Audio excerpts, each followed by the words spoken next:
Tenía apenas 17 años cuando mi vida dejó de ser mía. Recuerdo el frío del piso de piedra bajo mis rodillas, la voz de la Madre Superiora recitando oraciones que no entendía y el rostro inexpresivo del Padre Elías frente a mí. Nadie me preguntó si quería hacerlo. Nadie me explicó por qué. Solo escuché: «Es tu cruz, hija. Debes cargarla en silencio». Y así, sin testigos, sin anillos ni flores, me convertí en esposa de un sacerdote. Un matrimonio secreto, sellado, con miedo y silencio, que me robó el alma antes de darme tiempo de conocerla. Durante años viví como sombra dentro del convento. Para el mundo yo era Magdalena, la novicia obediente. Pero por las noches, entre muros silenciosos, era la mujer de un hombre que decía ser de Dios, pero actuaba como un carcelero. No había amor, no había ternura, solo obligaciones disfrazadas, de obediencia. Me usaban como escudo para encubrir un pecado que no era mío. Y yo, con el corazón roto y la fe hecha pedazos, fingía que nada ocurría. Elías no me hablaba como un esposo. Me daba órdenes, me vigilaba, me decía que yo era su prueba, su sacrificio, que si yo callaba, ambos llegaríamos al cielo. Yo no entendía cómo podía haber tanta mentira dentro de una sotana, pero tenía miedo, miedo a Dios, miedo al pecado, miedo a lo que vendría si me atrevía a contar la verdad. Así, mi boca aprendió a cerrarse, mi alma a soportar y mi cuerpo a desaparecer entre rezos y ayunos que me dejaban exhausta. Al principio, intenté rezar con fuerza, pedir a Dios una señal, un escape, algo que me confirmara que esto no era lo que Él quería para mí, pero el silencio era lo único que me respondía.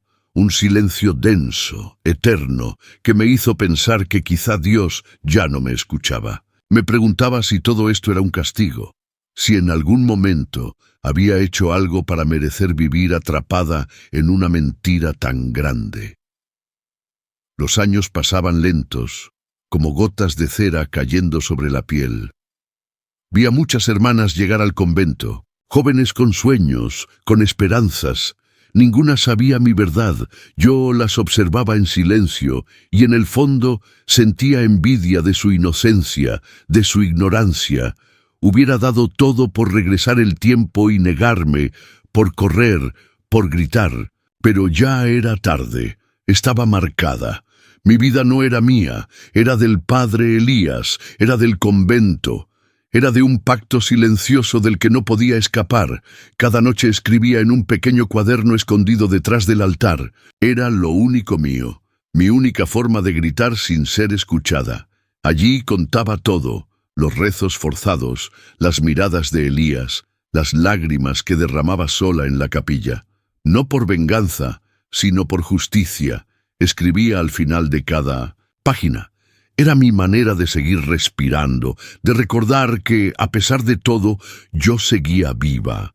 A veces soñaba con salir, con correr por las calles de San Luis Potosí sin velo ni hábito, con decirle al mundo lo que me habían hecho. Pero despertaba con el sonido de la campana del amanecer y recordaba que eso era solo un sueño. Afuera, la vida seguía. Dentro, yo estaba atrapada en una prisión invisible, bendecida por quienes debían protegernos. No había barrotes, pero sí cadenas más pesadas que el hierro. El miedo, la culpa, la vergüenza. 40 años son una condena larga para cualquier crimen. Pero yo no había cometido ninguno, solo obedecí, solo callé, solo sobreviví. Y aún así, cada día era un peso sobre mis hombros, una culpa que no me pertenecía. La verdad ardía dentro de mí como una vela que nunca se apagaba. Sabía que algún día todo saldría a la luz. Pero aún no era el momento, aún no tenía la fuerza. Solo sabía una cosa: mi silencio era mi condena. Pero también algún día sería mi libertad. El padre Elías no siempre fue cruel. Al menos no al principio. Recuerdo que cuando llegó al convento, muchas hermanas lo miraban con admiración. Tenía una voz grave, segura, de esas que hipnotizan. Sabía citar versículos con elegancia y tenía esa sonrisa leve que parecía de santo. Nadie habría imaginado que detrás de esa imagen había un hombre roto, temeroso de sus propios impulsos, dispuesto a sacrificar a cualquiera para proteger su reputación, y yo fui su escudo, su secreto, su error encubierto con un velo blanco. Las primeras semanas después de aquel matrimonio fueron confusas. No entendía qué se esperaba de mí. Él venía por las noches, cuando las luces estaban apagadas y las demás dormían. No hablaba mucho.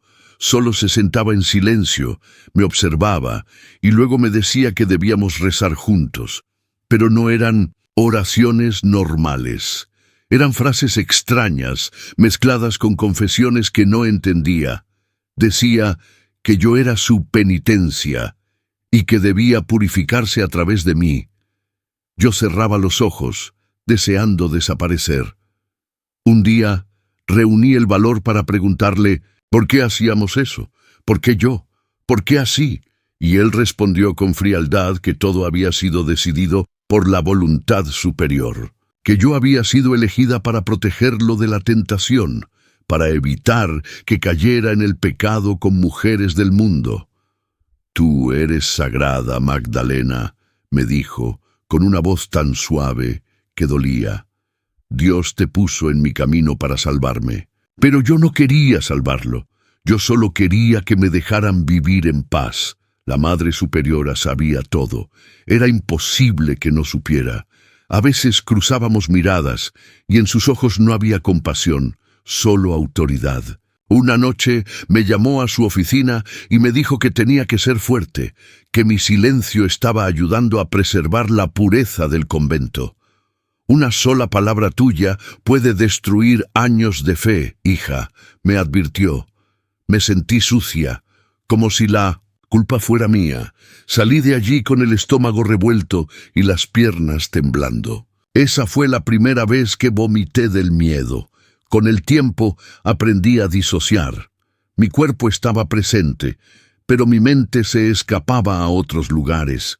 Me imaginaba en una casita cerca del mar, vendiendo frutas, con el cabello suelto y los pies descalzos. Soñaba con una familia que no existía, con hijos que nunca tendría, con una vida que no me pertenecía. Era mi forma de resistir, de sobrevivir sin volverme loca.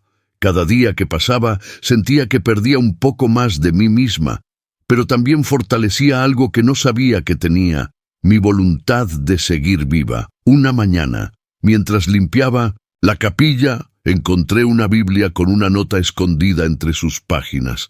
Era de una monja que había escapado años atrás.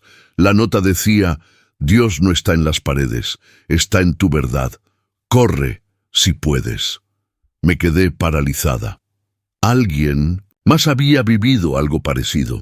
Alguien más había tenido el valor de irse. Esa noche no pude dormir. Me pregunté si también tendría el coraje algún día o si moriría allí con la boca cerrada y el alma vacía. Elías empezó a volverse más errático. Ya no venía solo por las noches.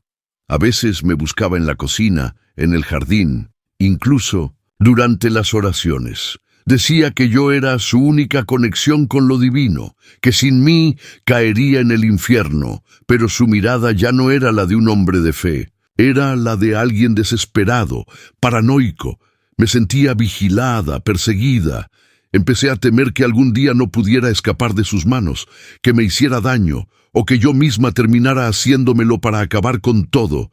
Fueron años oscuros. Años donde el sol brillaba afuera, pero dentro del convento todo era gris, donde nadie hablaba de lo que ocurría, pero todas sabían algo. El silencio era la regla más fuerte, y yo me convertí en maestra de ese arte. Aprendí a mirar sin mostrar dolor, a sonreír cuando quería gritar, a rezar aunque ya no creyera en nada.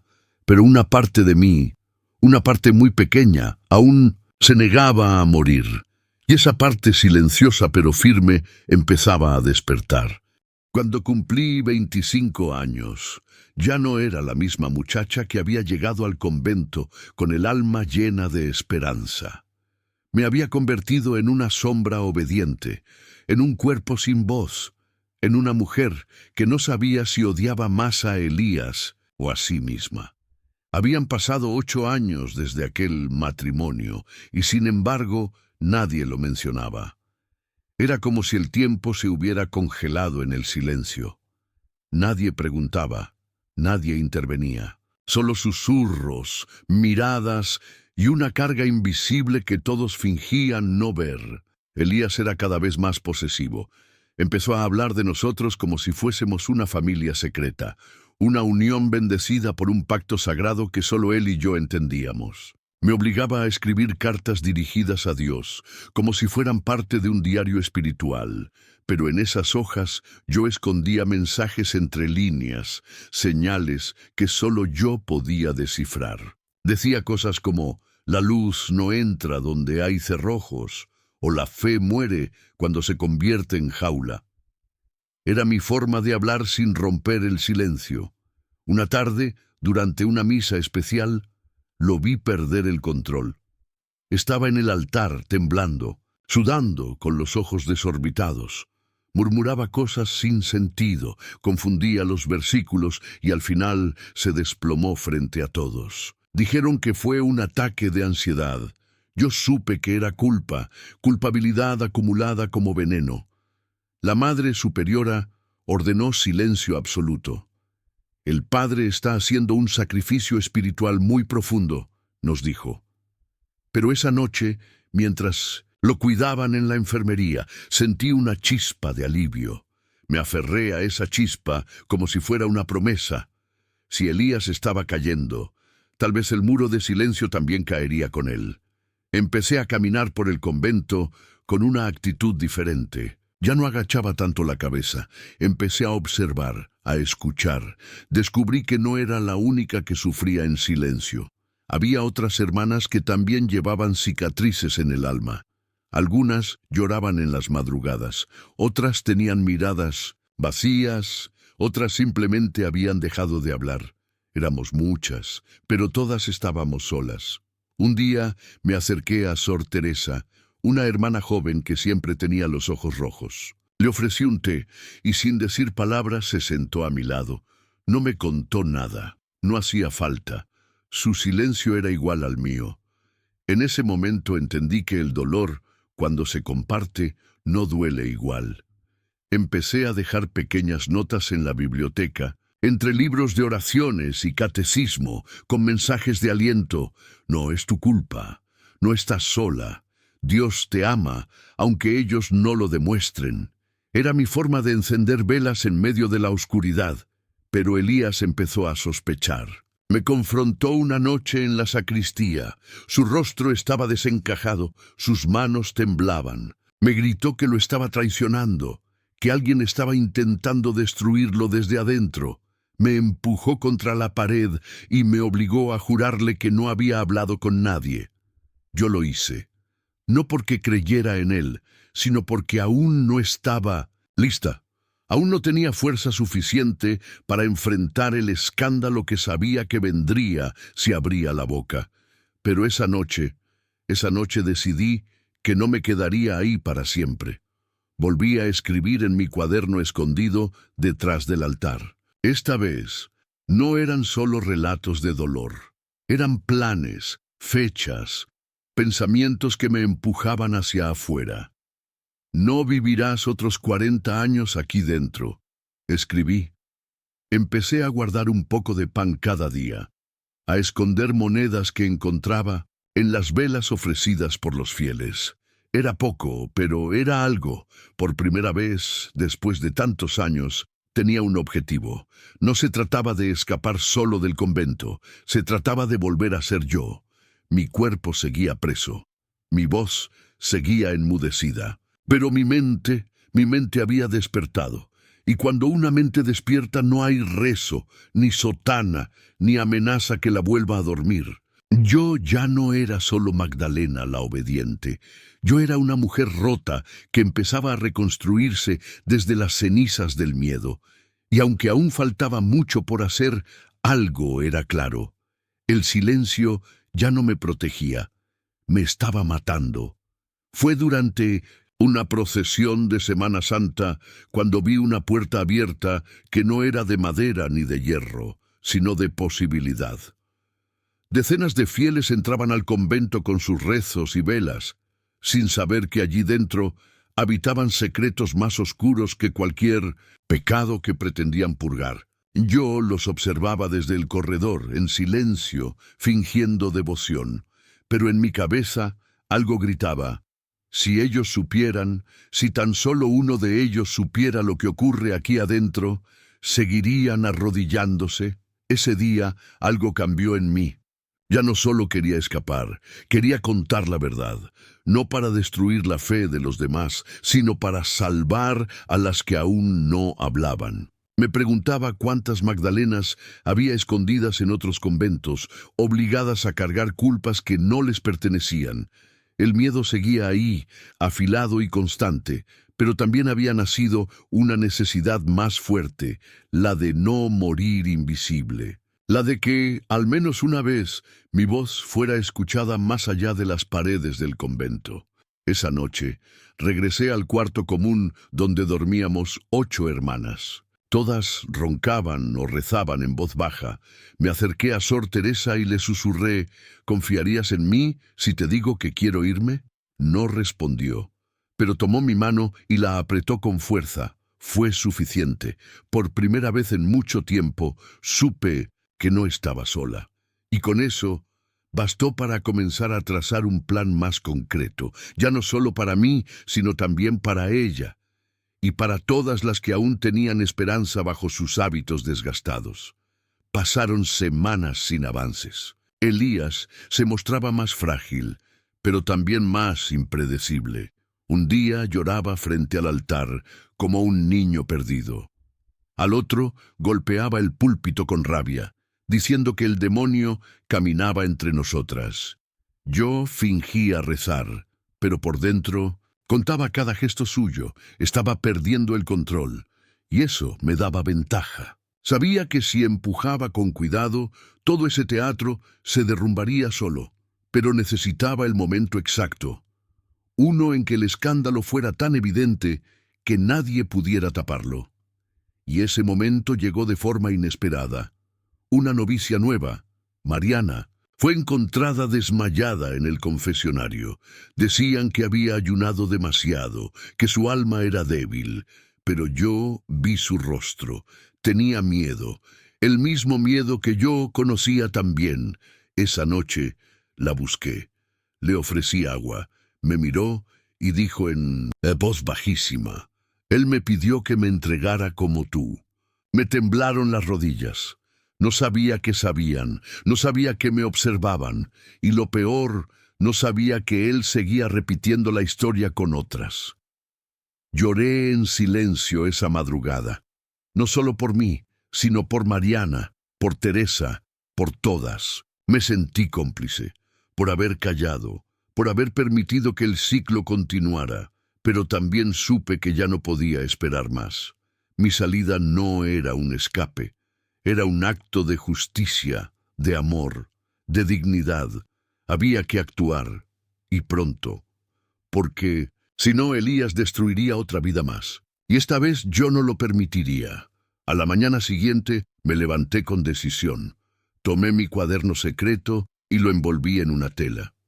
Me acerqué al altar, lo coloqué debajo y susurré: esto no se quedará aquí.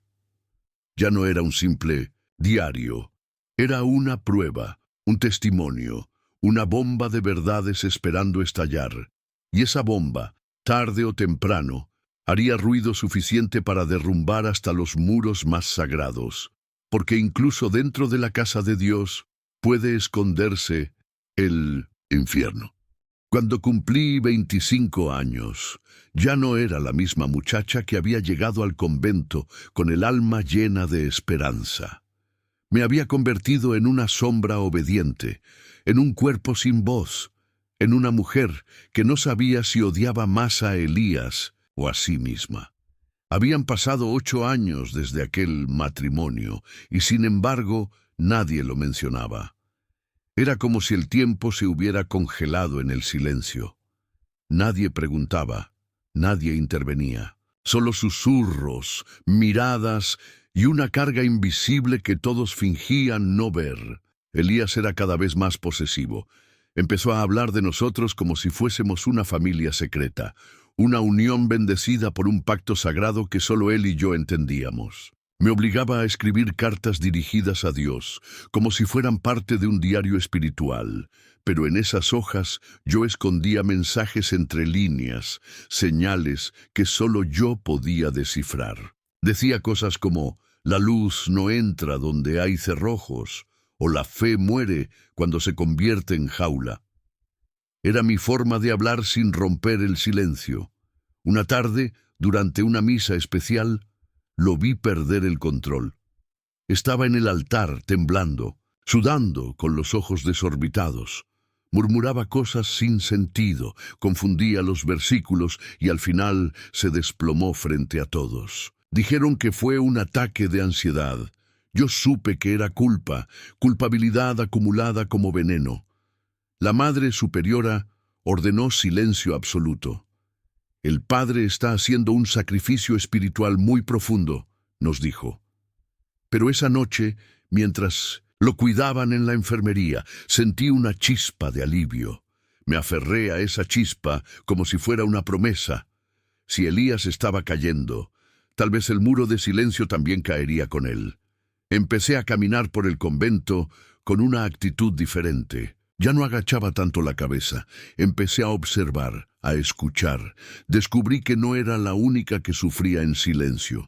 Había otras hermanas que también llevaban cicatrices en el alma. Algunas lloraban en las madrugadas, otras tenían miradas vacías, otras simplemente habían dejado de hablar. Éramos muchas, pero todas estábamos solas. Un día me acerqué a Sor Teresa, una hermana joven que siempre tenía los ojos rojos. Le ofrecí un té y sin decir palabras se sentó a mi lado. No me contó nada, no hacía falta. Su silencio era igual al mío.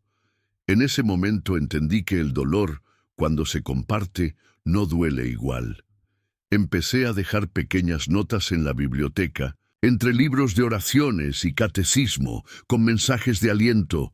No es tu culpa, no estás sola. Dios te ama, aunque ellos no lo demuestren. Era mi forma de encender velas en medio de la oscuridad, pero Elías empezó a sospechar. Me confrontó una noche en la sacristía. Su rostro estaba desencajado, sus manos temblaban. Me gritó que lo estaba traicionando, que alguien estaba intentando destruirlo desde adentro. Me empujó contra la pared y me obligó a jurarle que no había hablado con nadie. Yo lo hice. No porque creyera en él, sino porque aún no estaba lista. Aún no tenía fuerza suficiente para enfrentar el escándalo que sabía que vendría si abría la boca. Pero esa noche decidí que no me quedaría ahí para siempre. Volví a escribir en mi cuaderno escondido detrás del altar. Esta vez no eran solo relatos de dolor, eran planes, fechas, pensamientos que me empujaban hacia afuera. No vivirás otros 40 años aquí dentro, escribí. Empecé a guardar un poco de pan cada día, a esconder monedas que encontraba en las velas ofrecidas por los fieles. Era poco, pero era algo. Por primera vez, después de tantos años, tenía un objetivo. No se trataba de escapar solo del convento, se trataba de volver a ser yo. Mi cuerpo seguía preso, mi voz seguía enmudecida, pero mi mente había despertado. Y cuando una mente despierta no hay rezo, ni sotana, ni amenaza que la vuelva a dormir. Yo ya no era solo Magdalena la obediente. Yo era una mujer rota que empezaba a reconstruirse desde las cenizas del miedo. Y aunque aún faltaba mucho por hacer, algo era claro. El silencio ya no me protegía, me estaba matando. Fue durante una procesión de Semana Santa cuando vi una puerta abierta que no era de madera ni de hierro, sino de posibilidad. Decenas de fieles entraban al convento con sus rezos y velas, sin saber que allí dentro habitaban secretos más oscuros que cualquier pecado que pretendían purgar. Yo los observaba desde el corredor, en silencio, fingiendo devoción, pero en mi cabeza algo gritaba: si ellos supieran, si tan solo uno de ellos supiera lo que ocurre aquí adentro, ¿seguirían arrodillándose? Ese día algo cambió en mí. Ya no solo quería escapar, quería contar la verdad, no para destruir la fe de los demás, sino para salvar a las que aún no hablaban. Me preguntaba cuántas Magdalenas había escondidas en otros conventos, obligadas a cargar culpas que no les pertenecían. El miedo seguía ahí, afilado y constante, pero también había nacido una necesidad más fuerte, la de no morir invisible. La de que, al menos una vez, mi voz fuera escuchada más allá de las paredes del convento. Esa noche, regresé al cuarto común donde dormíamos 8 hermanas. Todas roncaban o rezaban en voz baja. Me acerqué a Sor Teresa y le susurré: ¿confiarías en mí si te digo que quiero irme? No respondió, pero tomó mi mano y la apretó con fuerza. Fue suficiente. Por primera vez en mucho tiempo, supe que no estaba sola.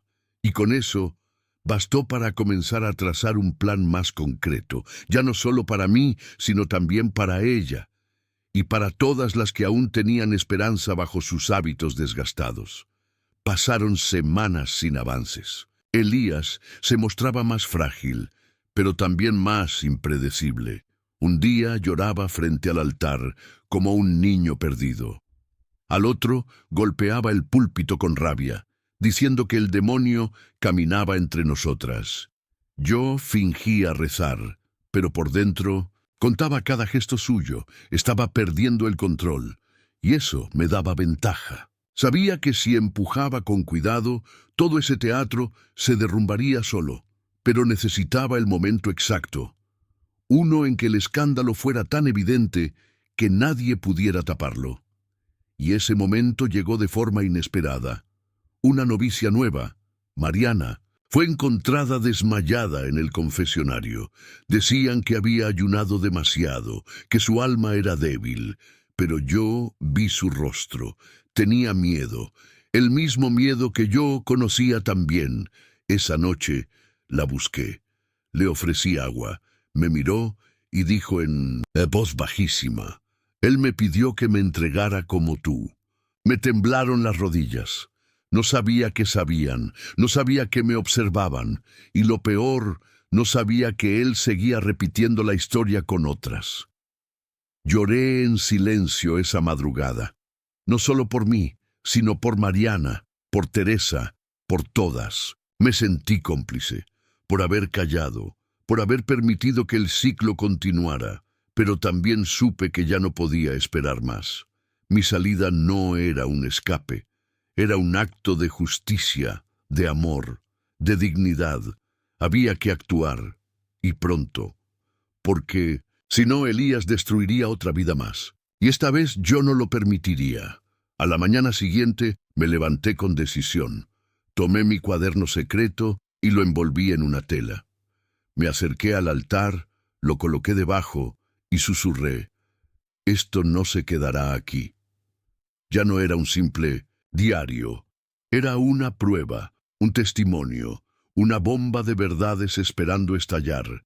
Y esa bomba, tarde o temprano, haría ruido suficiente para derrumbar hasta los muros más sagrados, porque incluso dentro de la casa de Dios puede esconderse el infierno. Volvimos del mercado al mediodía, yo con las manos vacías y la cabeza llena de ideas que me quemaban por dentro. Sentí que había cruzado una línea. Ya no podía seguir fingiendo. No después de ver el mundo allá afuera, tan real, tan simple, tan libre. Al entrar de nuevo al convento, tuve una certeza dolorosa. Ese lugar no era de Dios. Era una cárcel con símbolos religiosos, donde se condenaba a mujeres por el simple hecho de obedecer. Y yo estaba a punto de romper esa obediencia para siempre. Esa tarde esperé a que cayera la noche. Fui hasta la capilla con la cruz de madera escondida entre mis ropas. Encendí una vela y recé. Pero no a Dios, no al Dios que me enseñaron, cruel, castigador, sordo. Le hablé al Dios que yo quería creer, al que cuida, al que no permite que una niña sea usada como ofrenda. Le pedí solo una cosa: fuerza, nada más, porque lo que iba a hacer cambiaría mi vida, o la terminaría, pero no me importaba. Ya no podía seguir siendo parte del silencio. Esa misma noche dejé la cruz en el confesionario, justo detrás del asiento donde Elías se sentaba a escuchar pecados que él mismo cometía en secreto. La cubrí con una nota: aquí está la verdad, que Dios la juzgue.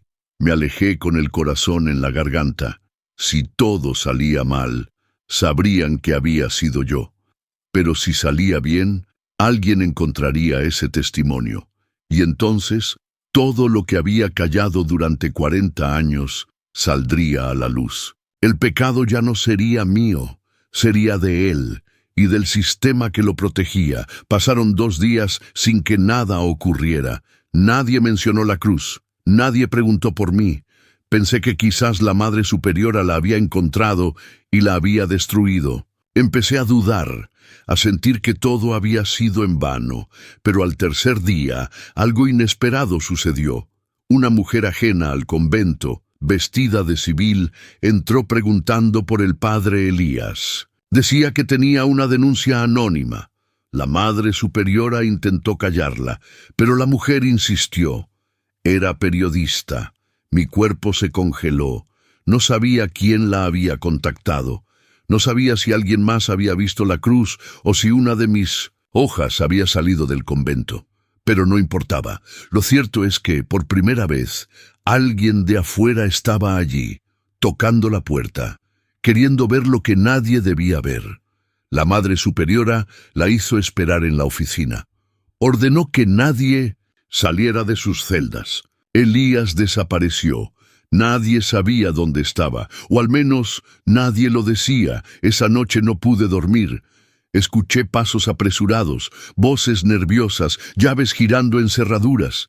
El convento entero respiraba tensión.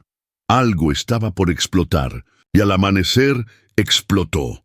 La periodista no se había ido, regresó con un oficial. Exigieron revisar el confesionario por denuncias de conducta inapropiada y encubrimiento institucional. Yo temblaba de pies a cabeza. No sabía si la cruz seguía ahí. No sabía si la Madre Superiora la había destruido o escondido. Pero ese momento fue el que había esperado toda mi vida. Desde una ventana vi cómo abrían la puerta del confesionario. El oficial sacó algo envuelto en una tela, la cruz, y detrás de él la periodista sostenía las hojas sueltas, arrugadas pero legibles. Una de ellas tenía mi letra, mi historia, mi verdad. Me tapé la boca con ambas manos. Quería llorar, gritar, correr, pero me obligué a quedarme quieta, porque ese no era el momento de huir, era el momento de resistir. El principio del fin ya había comenzado. El convento se volvió un caos silencioso. Nadie decía nada, pero todas lo sabían. Algo grave estaba ocurriendo. Elías no apareció en la misa de la tarde. La Madre Superiora caminaba con el rostro tenso, sin mirar a nadie. Las hermanas susurraban detrás de las columnas, con los ojos abiertos como si acabaran de despertar de una pesadilla. Y yo, por primera vez en 40 años, respiraba sin culpa. Había comenzado la caída. El muro se había resquebrajado, y esta vez no había forma de detenerlo. La policía volvió a entrar a la mañana siguiente. Revisaron documentos, habitaciones, archivos, sacaron cajas enteras del despacho de la Madre Superiora. Una de las novicias más jóvenes fue interrogada. La vi salir llorando, pero al verla me tomó la mano y la apretó fuerte. No hizo falta que dijera nada. Ese gesto era suficiente. Sabía que no estábamos solas, que ya no podían negarlo todo, que la verdad, por más que doliera, se había sembrado en el lugar más inesperado, en nosotras. A los pocos días, el padre Elías fue localizado en una casa de retiro en Querétaro. Lo llevaron detenido por abuso de poder espiritual y coerción sexual bajo juramento religioso. La noticia salió en la radio local. Nadie usó mi nombre. Nadie sabía que detrás de esa denuncia anónima había una mujer que lo había soportado en silencio durante décadas. Me senté frente al altar y lloré sin emitir sonido. No por él, no por lo que se iba. Lloré por mí, por todo lo que dejé de vivir, por todo lo que me robaron en nombre de Dios. Las autoridades nos pidieron que diéramos testimonios formales. Al principio dudé. Tenía miedo de que todo lo escrito fuera desestimado, que me llamaran mentirosa, que dijeran que exageraba. Pero Sor Teresa me miró a los ojos y me dijo: «Si tú no hablas, él volverá, o alguien como él».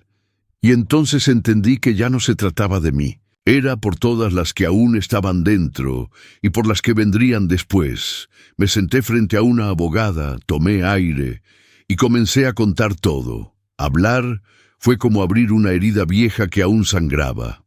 Cada palabra me dolía, pero también me aliviaba.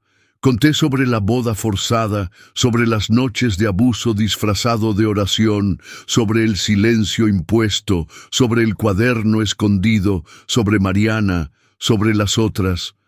La abogada no me interrumpió, solo asentía y tomaba notas. Al final me abrazó, me dijo: «Esto es importante, tú eres importante, gracias por no callar». Nunca nadie me había dicho eso. Sentí que algo en mí se reconstruía. Días después, la Madre Superiora fue removida de su cargo. El convento quedó bajo investigación interna. Varios sacerdotes fueron reubicados, y algunas hermanas, las más jóvenes, fueron trasladadas a casas de formación con psicólogos y acompañamiento. A muchas no las volví a ver, pero supe que era lo mejor, que por fin alguien las estaba cuidando. Yo decidí quedarme un poco más. No porque quisiera, sino porque necesitaba cerrar la historia donde comenzó, con dignidad, con verdad. Un mes después me llamaron para firmar una declaración final. Era una hoja con muchas palabras, pero en el fondo solo decía una cosa: que mi historia era real, que mi voz tenía valor, que mi verdad no sería enterrada con mi silencio. Al salir del juzgado, me detuve en la plaza. Vi niños corriendo, una pareja besándose, una anciana dando pan a las palomas. La vida seguía, y por primera vez sentí que también podía seguir para mí, que aún a mis 57 años algo nuevo podía comenzar. Volver al convento después de todo fue como entrar en un lugar que ya no me pertenecía. Las paredes seguían allí, los pasillos, los rezos, pero nada era igual. Las miradas habían cambiado. Ya no eran frías ni evasivas. Eran miradas de respeto, incluso de gratitud. Algunas hermanas me sonreían tímido, como quien ve a alguien que volvió de la muerte. Otras bajaban la cabeza, quizá por vergüenza, quizá porque aún no estaban listas para enfrentar lo que durante años fingieron no ver. Me ofrecieron trasladarme a otra comunidad, empezar de cero en otro lugar, con otras personas. Pero dije que no. No quería empezar de nuevo. Quería cerrar aquí. En el mismo lugar donde todo me fue arrebatado, necesitaba recuperar algo de mí. Así que pedí quedarme un tiempo más, hasta sentir que podía salir con la cabeza en alto. La nueva madre encargada aceptó. Era joven, distinta, traía una energía diferente. Y por primera vez en décadas, alguien me llamó por mi nombre con ternura. «Magdalena, usted decide ahora».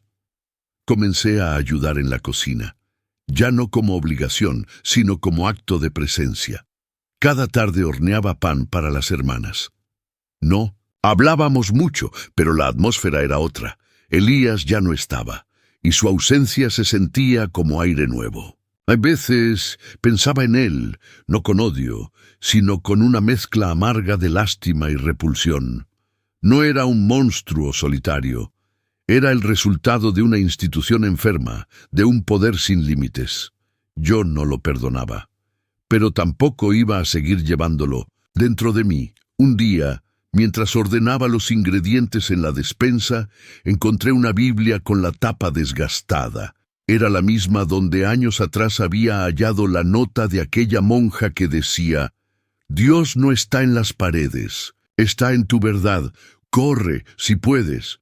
Me senté en el suelo, la abrí y lloré, no solo por mí, sino por esa mujer que quizás nunca logró escapar, por todas las que quedaron atrás, por todas las que aún hoy, en otros lugares, siguen atrapadas por el mismo silencio. Ese mismo día escribí mi última entrada en el cuaderno. Ya no tenía miedo de que lo leyeran. Era más bien una carta de despedida. No hablaba de dolor, sino de dignidad. No pedía justicia, porque ya había hecho lo que debía. Solo escribí: ya no tengo que esconderme, ya no soy su secreto, ya no soy su cruz, soy Magdalena, y hoy decido vivir. Cerré el cuaderno y lo dejé sobre la mesa de la biblioteca, a la vista de quien lo necesitara. Una mañana de domingo salí por la puerta principal del convento. No lo hice a escondidas, ni con prisa. Caminé lento, con el rostro al sol. Llevaba una bolsa pequeña, un cuaderno en blanco y una dirección escrita en papel, la de un centro de apoyo para mujeres que habían vivido abusos dentro de instituciones religiosas. No sabía qué iba a hacer ahí, ni si podría ayudar realmente. Pero sí sabía algo. Mi historia no iba a quedarse enterrada en 4 paredes. El camino hacia esa casa fue silencioso, pero dentro de mí todo gritaba. Cada paso era un acto de rebeldía. Ya no tenía 17 años. Tenía cicatrices, sí, pero también tenía experiencia, valor y la capacidad de mirar a otra mujer a los ojos y decirle: yo también estuve ahí y salí. Y tú también puedes. Era el inicio de otra etapa, una donde ya no sería víctima ni prisionera, sino testigo, y tal vez, algún día, refugio para otra que necesitara oír la verdad. Ese día, cuando crucé la puerta de esa casa, sentí algo que nunca había sentido realmente: libertad. No la que se pide en oración, la que se construye con coraje, la que duele, pero transforma. Magdalena, la obediente, había muerto, y en su lugar nacía otra mujer, una que no le debía nada a nadie, que no cargaría culpas ajenas y que había decidido finalmente vivir. Han pasado 5 años desde que salí del convento. A veces me despierto en la madrugada con el corazón agitado, creyendo que todavía estoy ahí, atrapada entre rezos y silencios. Pero luego miro mi habitación sencilla, el cuaderno sobre la mesa, las plantas en la ventana, y recuerdo que ya no vivo entre sombras, que el horror quedó atrás. Me tomó tiempo entender que el verdadero castigo no fue lo que me hicieron, sino lo que me hicieron creer, que mi vida no valía nada si no era en silencio. Hoy trabajo en ese centro de apoyo, no como monja, no como víctima, sino como mujer, libre. Escucho historias similares a la mía casi todos los días, algunas aún peores. Niñas obligadas, mujeres amenazadas, abusos disfrazados de fe. No puedo salvar a todas, lo sé. Pero cada vez que una de ellas se atreve a hablar, siento que una parte de mí sana un poco más. Porque la justicia no siempre llega en forma de castigo. A veces llega cuando una mujer deja de tener miedo. Nunca quise venganza, no lo denuncié por odio. Lo hice porque entendí que el silencio no salva a nadie, que callar solo protege al culpable. A Elías lo sentenciaron a prisión domiciliaria. no por violación, porque no había pruebas físicas, solo por conducta impropia y abuso espiritual. El castigo fue leve, injusto, pero ya no me duele, porque él perdió lo que más valoraba, su imagen sagrada, y yo recuperé lo único que me habían arrebatado desde los 17 años, mi voz. A veces visito a Sor Teresa. Vive en una casa pequeña, cuidada por unas hermanas. Laicas, sonríe más, se ríe fuerte. Me dice que después de todo, Dios sí nos escuchó, pero a su manera, que quizás Él también estaba esperando que alguien se atreviera a hablar, y aunque sigo sin saber en qué creo exactamente, me gusta pensar que hay algo, alguien tal vez que nunca dejó que mi historia muriera dentro de mí. No volví a usar hábitos, ni me acerqué de nuevo a una iglesia, no por odio, sino por respeto a mi propio cuerpo, a mi propia historia. El día que quemé el velo fue uno de los más simbólicos de mi vida. Lo hice sola, al anochecer, en un patio vacío. Lo vi consumirse y sentí paz, porque no se trataba solo de tela. Era todo lo que representaba, el peso, el silencio, la obediencia forzada. Y al verlo arder, supe que no volvería jamás a ser la Magdalena de antes. Hoy tengo amigas, personas que me llaman por mi nombre sin exigirme devoción. Cocino, leo, escribo, y aunque la cicatriz nunca desaparecerá, aprendí a mirarla sin vergüenza. A veces incluso la muestro, como prueba de que sobreviví, porque eso es lo que soy ahora, una sobreviviente. No una santa, no una mártir, no una figura trágica, solo una mujer que un día dijo basta y se salvó a sí misma. Este relato lo escribo porque muchas aún callan, porque sé que allá afuera hay otra joven frente a un altar, creyendo que obedecer es la única salida, y quiero que sepa que no está sola, que su historia también importa, que no hay Dios que quiera su dolor como sacrificio, y que, aunque parezca imposible, sí se puede salir, y vivir, y reconstruirse, aunque tarden 40 años en hacerlo. Yo soy Magdalena, y esta fue mi verdad.